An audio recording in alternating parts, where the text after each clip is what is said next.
Cigarette, ভেপ শুধু style নয়, হতে পারে মৃত্যুর টিকিট। সম্প্রতি জনপ্রিয় অভিনেতা আরশ খান একটি স্ট্যাটাস দিয়ে সবাইকে কাঁদিয়েছেন।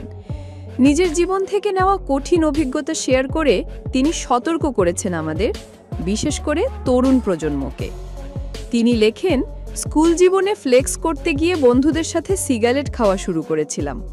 ১৯ বছর শেষ, আমার ফুসফুসও প্রায় শেষের দিকে। এই লাইনটা কেবল একটি অভিজ্ঞতা নয়, এটা এক ধরনের আর্তনাদ।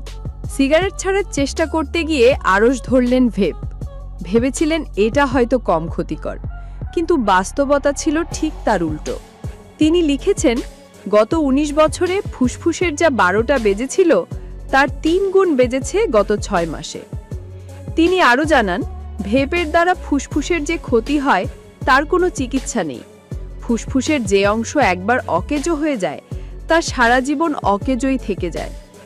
আরশ খান আর স্ট্যাটাসের হৃদয়স্পর্শী একটি কথা বলেছেন, সিগারেট এমন প্রেমিকা যাকে ছাড়লে একদম ছাড়তে হবে। সিগারেট ছাড়তে গিয়ে ভেপ নামক প্রেমিকাকে রিবাউন্ড বানানো যাবে না। বন্ধুরা, এই কথাগুলো শুধু আরশ খানের নয়, এটা হাজারো মানুষের বাস্তব। একটু ফ্লেক্স করতে গিয়ে যদি জীবনটাই শেষ হয়ে যায়, তাহলে কিসের স্টাইল, কিসের স্মার্টনেস?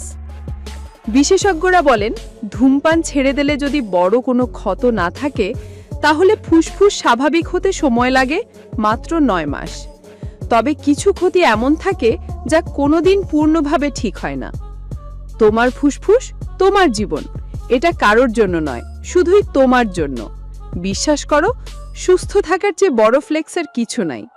এই ভিডিওটা যদি তোমার হৃদয় ছুঁয়ে যায়, তাহলে একটা কাজ করো, ভিডিওটা বন্ধুদের সাথে শেয়ার করো। আর যারা এখনো ধূমপান বা ভেপিং শুরু করেনি, তাদের সাবধান করো। তোমার একটা শেয়ার হয়তো কারো জীবন বাঁচাতে পারে। নিজে ভালো থাকো, অন্যকে ভালো রাখতে সাহায্য করো। দেখা হবে পরের ভিডিওতে। সাবস্ক্রাইব করো, সচেতনতার সাথেই থাকো।